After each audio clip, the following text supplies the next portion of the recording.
Hey guys, welcome back to my channel. As some of you may or may not know, I am pregnant and it's been a really long journey to get here, to basically conceive and have a baby with my husband, and that's something I'm going to get to in a moment. But I wanted to come, and this is for all the mothers, this video is for all the mothers who are not having like a Disney World fun time being pregnant or conceiving or trying to conceive. And everybody says it's a blessing, that it's, babies are a blessing, it's beautiful, and it 1000% is. But there are some downsides too that you have to be like conscious of and not ignorant of when you go into trying to conceive and have a baby. And I feel like I was ignorant to some of these things that might happen. Not necessarily, ignorant in the way of I just didn't know. So yeah, I just wanted to talk to all the mothers or mothers to be out there who may be feeling the same way I'm feeling. So first I want to start out with the fact that me and my husband, it took us pretty much a good while to conceive. Maybe shorter than other people, but longer than we would have liked. So it's been about 2 years that we've been trying to have a baby. And on his side, there have been no complications with pregnancies, like from his immediate family and extended family. And the same with my side. There really weren't any from that I heard from my mother, from my aunts. I didn't hear about any complications in pregnancy, nothing like that. So when we were experiencing it, it was kind of like brand new to us. I very much didn't know about things like miscarriages and different infertility, things that might come up. I thought we would just, do what we needed to do and have a baby, but it wasn't the case.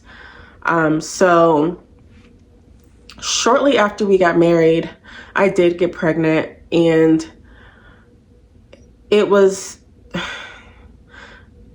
probably the happiest I've ever felt in my life. It was such a blessing to be able to carry that baby for as long as I was able to. But unfortunately, I did have a miscarriage, and it did devastate us because, again, we had no experience with that in our family. And we just weren't expecting it. We really didn't know why either. And then we waited a while for my body to heal, for me to, recover like spiritually, emotionally, mentally. And then I think it was like a little while later, like months later, we decided to try again. And I conceived again. I was able to conceive, but it was like barely a few weeks again, like the first time. And unfortunately, I had a miscarriage again. And having back-to-back losses of children, no matter what stage you're at, whether it's like conception, you're a few months pregnant, you gave birth, or you have like a physical, child out here on earth where you can touch that did pass away, I wouldn't wish it on my worst enemy. It's honestly still hurts. I'm still talking with a grief counselor. So is he. We have a grief counselor. We basically also have all the support from our family and friends that we could ever need. We still think about our babies. We still, honor our babies that didn't make it earthside. But I think the most difficult thing I had to deal with, well, besides maybe the physical part of losing both children, was my spirituality and my relationship with God, because it kind of made me lose trust in God and lose faith in God. Like, I'm going to try not to cry during this video, but it really made me question why I'm going through this. I was confused. I was angry. I was hurt. I was devastated. Because it was starting to seem like I couldn't have kids of my own. And I'm a nanny. I watch other I watch other people's babies, I watch other people's kids. So it's like I was being told, oh, you can watch other people's kids, but you won't be able to have any of your own. And that was the thought that was running through my head, whether it's, untrue or not. When you're grieving, people grieve in like different and weird ways. And mine was kind of based around like fear, anger, and like distrust.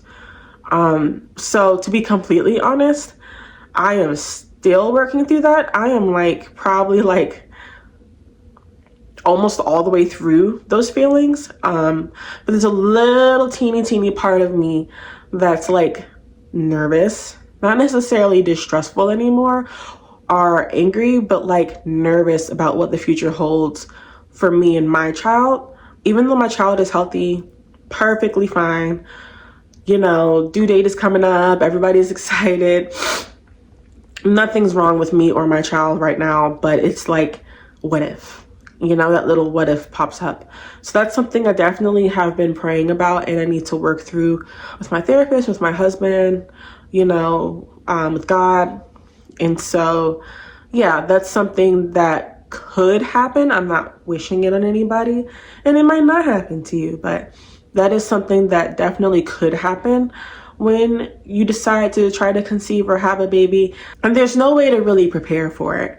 But I wish that I had even really known, I heard the word miscarriage, but I didn't really know what it entailed. So if you have a history of that in your family, or your husband has a history of that in his family, I would definitely ask questions. Ask your mothers, your aunts. If they're comfortable speaking about it, you can ask them questions about what your medical family history looks like. You can ask them about their experience. You can ask them about, what medical history in the family might be affecting you that you might not know about. Always get checked up. Always go to your primary care. Get checked up. Make sure that you're healthy. Make sure your husband's healthy, not just you, because that's another thing that could contribute is your husband's eating habits, smoking or drinking habits, exercise habits, everything. Both of you. It takes two to make a baby. So make sure if you're getting checked out, he's getting checked out too. Look at both of your family's medical history and try to figure out, what could be affecting you. So shortly after we lost our second baby, I was sort of directed to see an infertility specialist.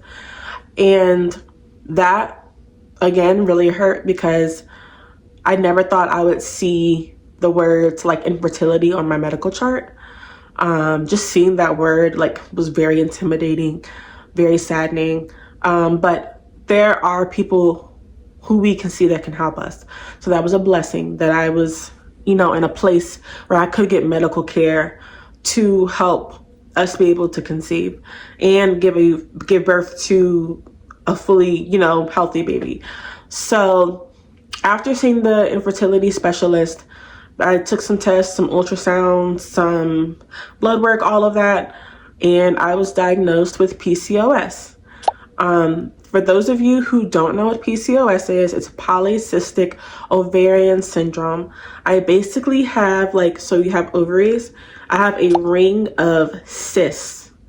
So bumps on my ovaries. And they're preventing me from ovulating correctly. And that's preventing so that when the baby is conceived, when the baby, when the sperm hits the egg, it might not be the right, it's not the right mix of circumstances to make a baby that will fully grow past, a couple weeks. I'm not a doctor, I'm not a medical expert, but that's the way that I have it explained to me in my mind. So please look it up.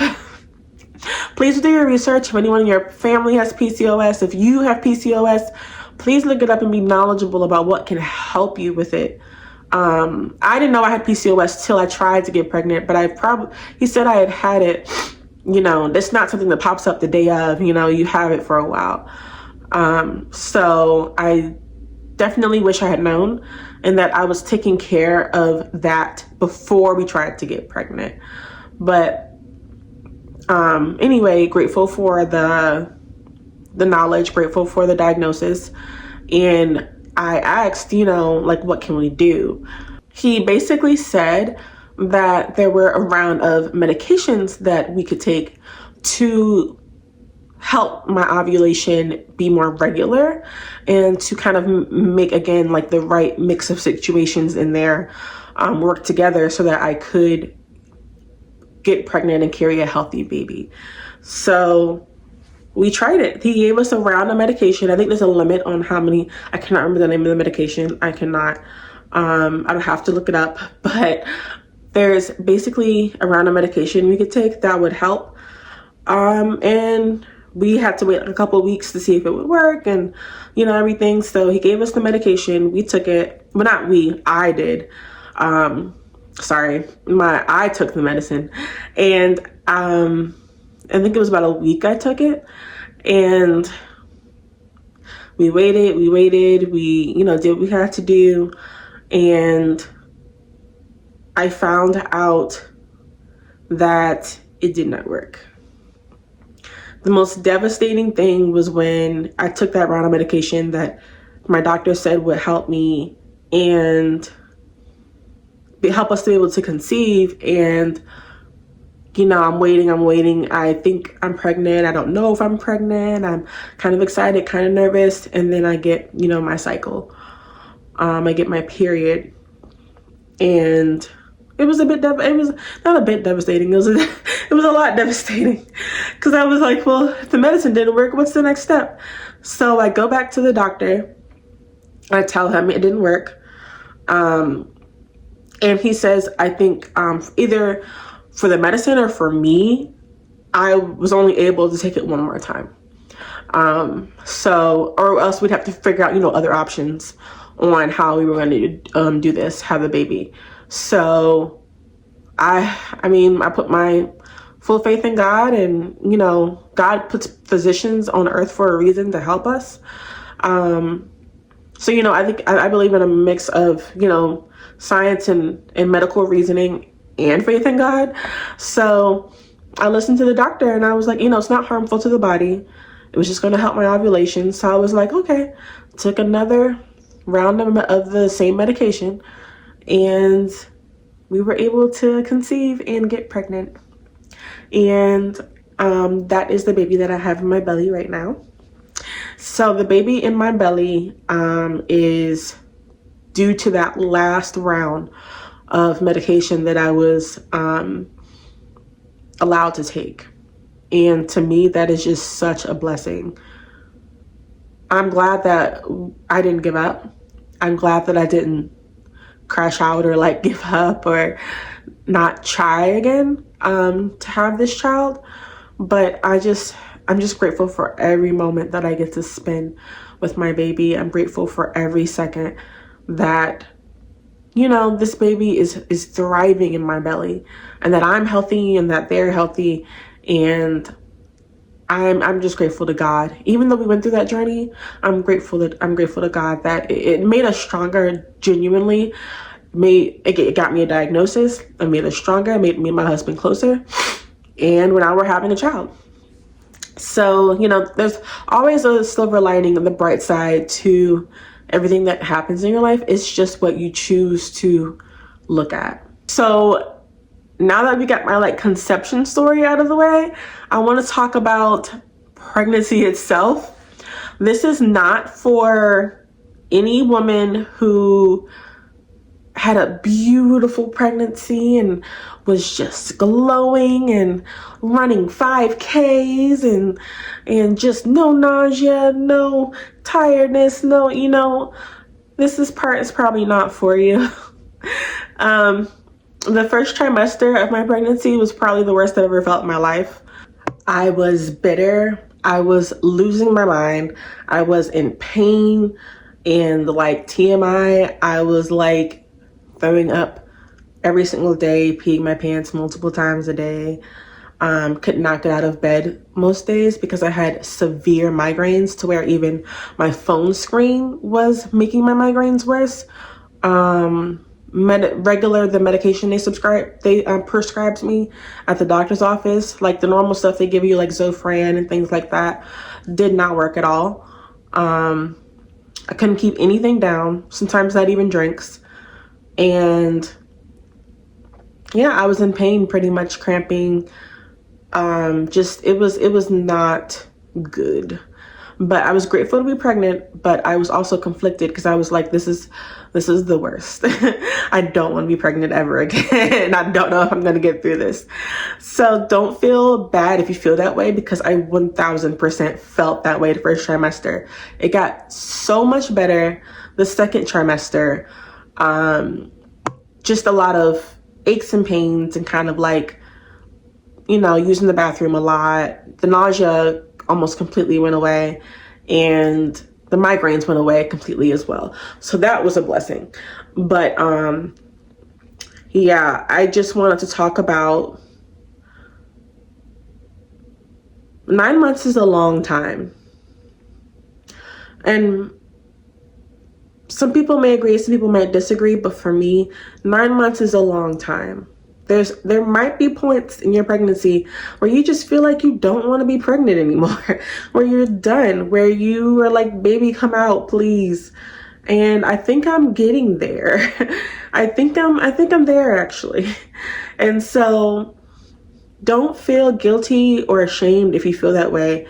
You can 1000% be grateful for your pregnancy and for your baby, and also not be having a great time. And I wanted to reassure all the moms out there and moms to be that it's a perfectly normal thing to think. Again, talking with my therapist and my psychiatrist, as long as you're not thinking about, like harming yourself, harming others, anything like that, that's when you probably should seek help. But just having normal feelings of like, I don't want to be pregnant anymore. This is awful. I'm tired. I'm nauseous, or I'm just so sick of this. Like, I think that's perfectly normal. And you can also counteract that by giving all glory to God, because this is a rough journey for some, but it's a journey that will bring you the greatest gift, which is the gift of life. So I would say, please remain, prayed up when you're pregnant or trying to conceive.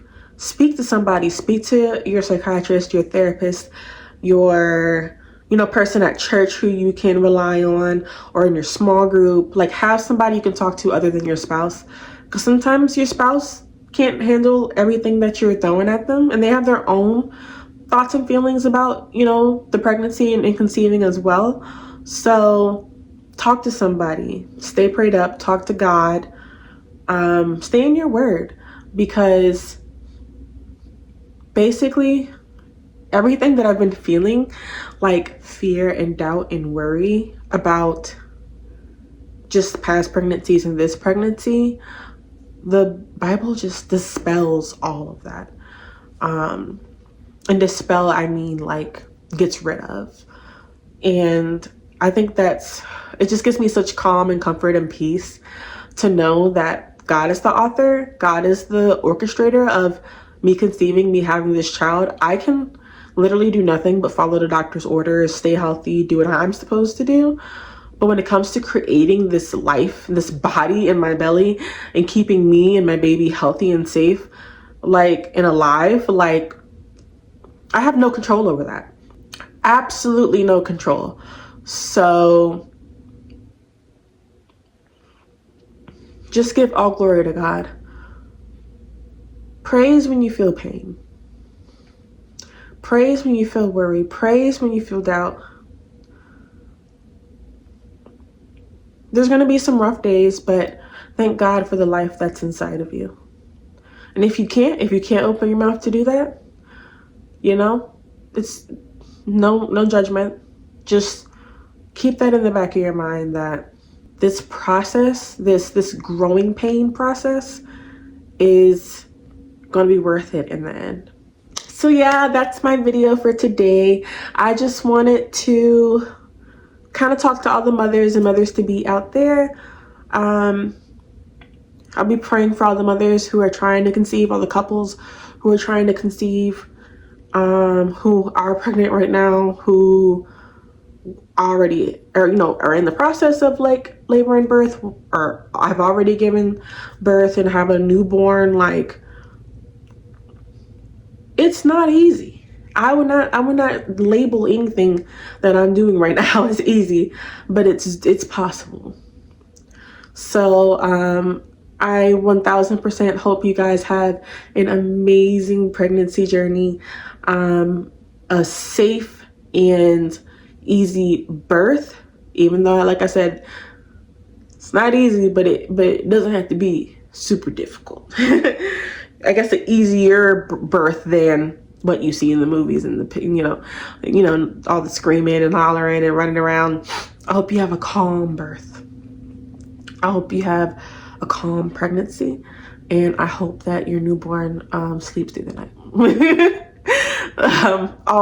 Everything, everything good. I wish for you guys. So I'll see you guys in my next video, and I'll talk to you later. Bye.